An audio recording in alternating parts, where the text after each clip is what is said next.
Hello दोस्तों, स्वागत है आप सभी का आपके अपने YouTube channel I read education पर। मैं आपका दोस्त आर के सैनी आप सभी का आपके अपने यूट्यूब चैनल पर स्वागत करता हूं। तो आज के वीडियो में हम बात करने वाले हैं मानव शरीर क्रिया विज्ञान की, ह्यूमन साइकोलॉजी के बारे में। तो ये इसका तीसरा पार्ट चल रहा है। तो क्वेश्चनों को पढ़ लिया होगा आपने थंबनेल के। तो चलिए वीडियो की शुरुआत करते हैं। शुरुआत से पहले आपसे रिक्वेस्ट है कि चैनल को सब्सक्राइब करके बेल आइकन को प्रेस कर दें। बीच बीच में मैं आपको इसके बारे में याद दिलाता रहूँगा। तो चलिए,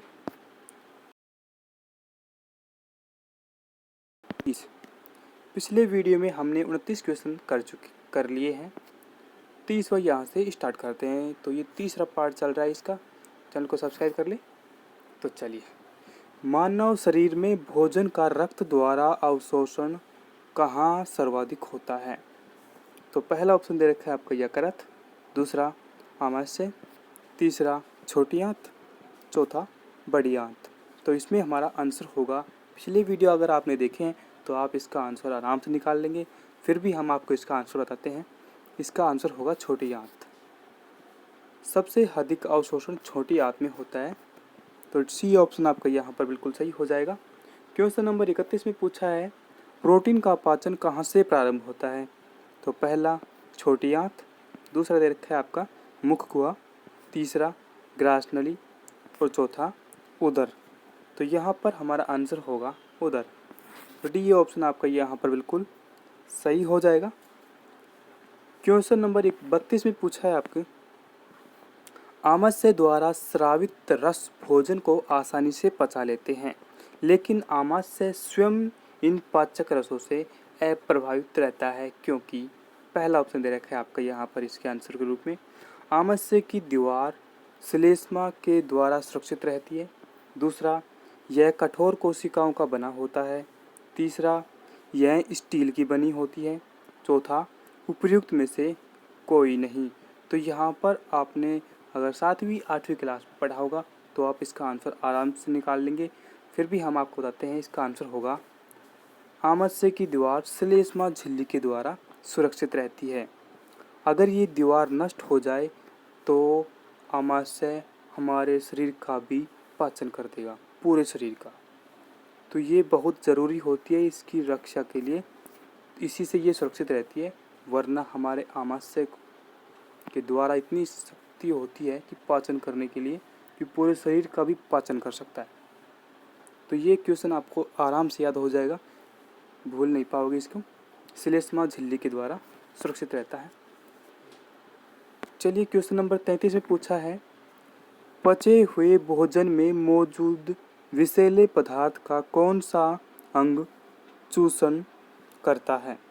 तो यहाँ पर हमारा आंसर होगा, पहला दे रखा है आमाशय, दूसरा अग्नाशय, तीसरा वर्क, चौथा यकृत। तो यहाँ पर हमारा आंसर होगा वो होगा लीवर, यकृत। तो डी ऑप्शन आपका यहाँ पर बिल्कुल सही हो जाएगा। तो ये विषैले पदार्थों का चूषण करने में काम आता है। तो डी ऑप्शन आपका यहाँ पर बिल्कुल सही हो जाएगा। क्वेश्चन नंबर 34 में पूछा है, पेप्सिन है एक, तो इसमें ऑप्शन में दे रखा है, पहला एंजाइम, दूसरा हार्मोन, तीसरा विटामिन, चौथा खनिज। तो पेप्सिन एक एंजाइम होता है, ये हमें मालूम होता है। तो पहला ऑप्शन आपका यहाँ पर बिल्कुल सही हो जाएगा। क्वेश्चन नंबर 35 में पूछा है, पेप्सिन बदल देता है। तो पहला ऑप्शन दे रखा है स्टार्च को शर्करा में, दूसरा प्रोटीन को पॉलीपेप्टाइड में, तीसरा प्रोटीन को एमिनो अम्ल में, चौथा वसा को वसा अम्ल में। तो यहाँ पर हमारा आंसर होगा प्रोटीन को पॉलीपेप्टाइड में। तो बी ऑप्शन आपका यहाँ पर बिल्कुल सही हो जाएगा। क्वेश्चन नंबर 36 में पूछा है आपके, पाचन क्रिया में प्रोटीन निम्नलिखित में से किस पदार्थ में बदल देता है? प्रोटीन निम्नलिखित में से किस पदार्थ में बदल देता है? तो पहला ऑप्शन दे रखा है आपका यहाँ पर वसा, दूसरा ग्लूकोज, तीसरा एमिनो अम्ल, चौथा शर्करा। तो इसमें हमारा आंसर होगा एमिनो अम्ल। सी ऑप्शन आपका यहाँ पर बिल्कुल सही हो जाएगा। क्वेश्चन नंबर 37 में पूछा है, निम्नलिखित में से वह अंग कौन सा है जो मानव शरीर में ग्लाइकोजन के रूप में कार्बोहाइड्रेट को जमा करता है? तो पहला ऑप्शन दे रखा है हाथ, दूसरा आमाशय, तीसरा अग्नाशय, चौथा यकृत। तो इसमें हमारा आंसर होगा यकृत। डी ऑप्शन आपका यहाँ पर बिल्कुल सही हो जाएगा, जो मानव शरीर में ग्लाइकोजन को, कार्बोहाइड्रेट को जमा करता है, वो भी किसके रूप में? ग्लाइकोजन के रूप में। तो याद रखिए, अगर पूछे क्वेश्चन में कार्बोहाइड्रेट को ग्लाइकोजन के रूप में जमा करने का कार्य किसका होता है, तो वो होता है हमारे लीवर या यकृत का। तो चलिए क्वेश्चन नंबर 38 में पूछा है आपके, पित्त निम्न में से किसके द्वारा पैदा किया जाता है? तो पहला यकृत, दूसरा आमाशय, तीसरा अग्नाशय, चौथा ग्रहणी। तो यहाँ पर हमारा आंसर होगा यकृत। ए ऑप्शन आपका यहाँ पर बिल्कुल सही हो जाएगा। पित्त जो होता है, ये पित्तरस जिसे बोलते हैं, वो यकृत के द्वारा पैदा किया जाता है। तो पहला ऑप्शन आपका यहाँ पर 38 नंबर में सही हो जाएगा। क्वेश्चन नंबर 39 में पूछा है, पित्त जमा होता है पहला पित्ताशय में, दूसरा ग्रहणी में, तीसरा यकृत में, चौथा प्लीहा में। तो यहाँ पर हमारा आंसर होगा पित्ताशय। पित्त जो होता है आपका, पित्तरस जो होता है वो होता है पहले यकृत में निकलता है और पित्ताशय में जमा हो जाता है। क्वेश्चन नंबर 40 में हम चलते हैं, पित्त का प्रमुख कार्य है पहला वसा का वसा अम्ल और ग्लिसरॉल में परिवर्तन। दूसरा ऑप्शन दे रखा है आपका यहाँ पर वसा अम्ल एवं ग्लिसरॉल का वसा में परिवर्तन। तीसरा दे रखा है वसा का पायसीकरण।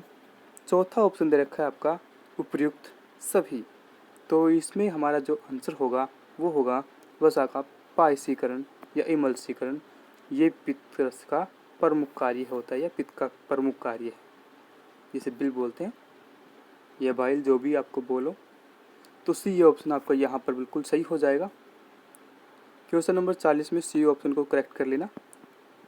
क्वेश्चन नंबर 41 में पूछा है, सर्वप्रथम रक्त परिसंचरण तंत्र का अध्ययन किसने किया?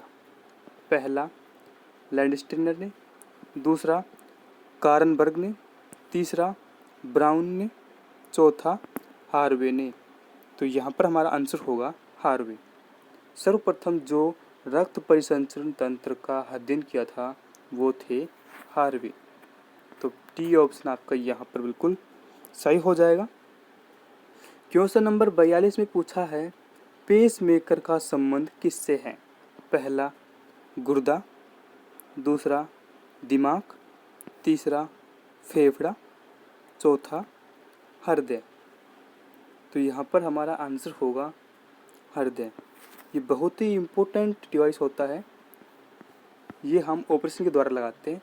इसका कार्य अगले क्वेश्चन में पूछा है, देखिए। क्वेश्चन नंबर 43 में पूछा है आपका, पेसमेकर का कार्य है। तो पहला मूत्र बनने का नियमन, दूसरा पाचन क्रिया का नियमन, तीसरा दिल की धड़कन प्रारंभ करना, चौथा श्वास क्रिया प्रारंभ करना। तो यहाँ पर हमारा आंसर होगा दिल की धड़कन प्रारंभ करना। तो सी ऑप्शन आपका यहाँ पर बिल्कुल सही हो जाएगा। ये एक महत्वपूर्ण क्वेश्चन है इस वीडियो का, तो ध्यान से देखिए इस क्वेश्चन को। पेसमेकर का प्रमुख कार्य क्या होता है? दिल की धड़कन को प्रारंभ करना। समझ गए? तो आपसे रिक्वेस्ट है कि चैनल को सब्सक्राइब करके बेल आइकन को प्रेस ज़रूर कर दें, वीडियो को लाइक ज़रूर करें। यदि आपको कोई समस्या हो तो आप कमेंट करके बता सकते हैं। तो चलिए क्वेश्चन नंबर 44 में पूछा है, गति प्रेरक किससे संबंधित है? पहला गुर्दा, दूसरा मस्तिष्क, तीसरा हृदय, चौथा फेफड़ा। तो यहाँ पर हमारा आंसर होगा हृदय। गति प्रेरक किससे संबंधित है? तो ये हृदय होगा। क्वेश्चन नंबर 42 का भी हृदय होगा, याद रखिएगा इस चीज़ को। तो चलिए क्वेश्चन नंबर 45 में पूछा है आपके, निम्नलिखित में से किन की भित्तियों पर रक्त द्वारा डाले गए दबाव को रक्त दाब कहते हैं, या इंग्लिश में जिसे हम ब्लड प्रेशर या बीपी कहते हैं। बीपी किसे कहते हैं, तो इसकी पूछ रहा है किन की भित्तियों द्वारा डाला जाता है। तो पहला हृदय द्वारा डाला गया दाब, ये भी हमारा नहीं होगा। दूसरा दे रखा है आपको यहाँ पर सिरा द्वारा डाला गया दाब, तो ये भी गलत हो जाएगा आपका। तीसरा दे रखा है धमनी, और चौथा आपका दे रखा है कोशिका। तो यहाँ पर हमारा आंसर होगा धमनी। धमनी भित्तियों पर रक्त द्वारा डाला गया दाब रक्त दाब कहलाता है। ये क्वेश्चन बहुत ही इम्पोर्टेंट है और 8वीं क्लास में ये क्वेश्चन बार बार पूछा जाता है एग्ज़ाम में। यदि आपके साथ कोई 8वीं क्लास में पढ़ता हो, छोटा भाई बहन, तो उसको ये क्वेश्चन ज़रूर बताएं। ये क्वेश्चन उनके भी बहुत सारे क्वेश्चन काम के हैं, एक एक नंबर में पूछे जा सकते हैं। तो अपने छोटे भाई बहन को भी वीडियो ज़रूर भेजें। तो चलिए क्वेश्चन नंबर 46 में चलते हैं।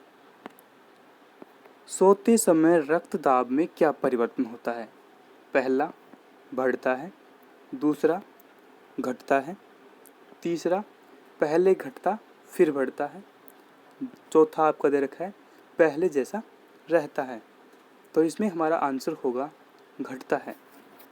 सोते समय ब्लड प्रेशर या बीपी कम होता है या घटता है, तो बी ऑप्शन आपका यहाँ पर बिल्कुल सही हो जाएगा। क्वेश्चन नंबर 47 पर जाने से आपसे अंतिम बार रिक्वेस्ट है कि चैनल को सब्सक्राइब करके बेल आइकन को प्रेस ज़रूर कर दें। यदि आपने ऐसा कर लिया है तो आपका बहुत बहुत धन्यवाद। तो चलिए क्वेश्चन नंबर 47 में पूछा है आपके, रुधिर दाब या रक्त दाब जिसे बोलते हैं, ब्लड प्रेशर का मापक यंत्र है, बीपी हम किससे चेक करते हैं? तो ये क्वेश्चन में पूछा है इसमें बीपी का मापक यंत्र। तो पहला आपका दे रखा है ईसीजी, दूसरा स्टेथोस्कोप, तीसरा स्फिग्नोमैनोमीटर या स्फाइग्नोमैनोमीटर भी बोलते हैं इसको, चौथा आपका है आर्म बैंड। तो बीपी नापने का जो मापक यंत्र होता है, तो उस डिवाइस का नाम है आपका स्फाइग्नोमैनोमीटर या स्फिग्नोमैनोमीटर, कुछ भी बोल सकते हैं आप इसको। तो सी ऑप्शन आपका यहाँ पर बिल्कुल सही हो जाएगा। वीडियो को इतना देखने के लिए आप सभी का बहुत बहुत धन्यवाद।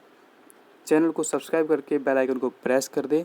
तब तक के लिए जय हिंद, जय भारत।